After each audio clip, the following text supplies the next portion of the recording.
मनुष्य का सबसे बड़ा भ्रम यही है कि वह अतीत और भविष्य के जाल में उलझा रहता है। अतीत की यादें और पछतावे उसे पीछे खींचते हैं, भविष्य की कल्पनाएं और चिंताएं उसे आगे धकेलती हैं, और इन दोनों के बीच जो सबसे अनमोल खजाना है, यह क्षण उसे वह खो देता है।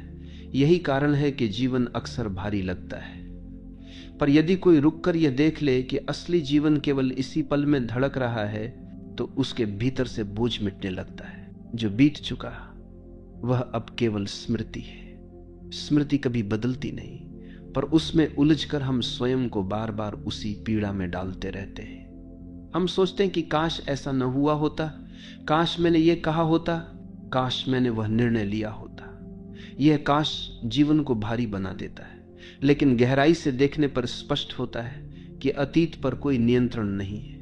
वह छाया की तरह है, जिसे चाहे कितनी भी पकड़ने की कोशिश करो, हाथ में नहीं आता। भविष्य भी एक छलावा है। हम अपने मन में योजनाएं बनाते हैं, सपने बुनते हैं और डरते रहते हैं कि कहीं कुछ गलत न हो जाए। यही कल्पना हमें आस से काट देती है। सच तो यह है कि भविष्य कभी आता ही नहीं। जब भी आता है तो वर्तमान बनकर आता है। यह समझ जैसे ही भीतर बैठती है, वैसे ही मन का बोझ गिरने लगता है, क्योंकि अब हमें पता चलता है कि जो सत्य है वही सामने है। यदि हम ध्यान से देखें तो पाएंगे कि हमारी सारी चिंताएं या तो अतीत से जुड़ी हैं या भविष्य से। वर्तमान को लेकर चिंता संभव ही नहीं है, क्योंकि वर्तमान केवल अनुभव है। तुम अभी बैठकर श्वास ले रहे हो, यह अनुभव शुद्ध है, इसमें कोई चिंता नहीं। चिंता केवल तब पैदा होती है जब मन इसे छोड़कर अतीत या भविष्य की ओर भागता है। इसलिए जो व्यक्ति मन को वर्तमान में टिकाना सीख लेता है, वही शांति का अनुभव करता है। कभी कभी हम सोचते हैं कि वर्तमान तो साधारण है, असली सुख तो भविष्य में मिलेगा, लेकिन यही सोच हमें दुखी करती है। जो पल अभी हमारे पास है वही सबसे असली है।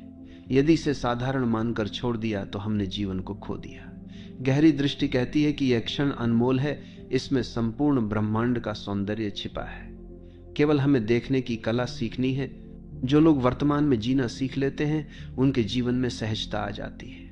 वे न अतीत की जंजीरों में बंधे होते हैं, न भविष्य की धुंध में खोए रहते हैं। उनके लिए हर दिन नया होता है, हर क्षण ताजा होता है। वे सुबह उठते ही धन्यवाद करते हैं कि उन्हें एक और अवसर मिला है। उनका आभार ही उनकी सबसे बड़ी संपत्ति बन जाता है, और आभार से भरा मन कभी बोझिल नहीं होता। हम अक्सर ये भूल जाते हैं कि जीवन का हर अनुभव केवल इसी क्षण में घटित होता है। अतीत केवल स्मृति है, भविष्य केवल कल्पना है। यदि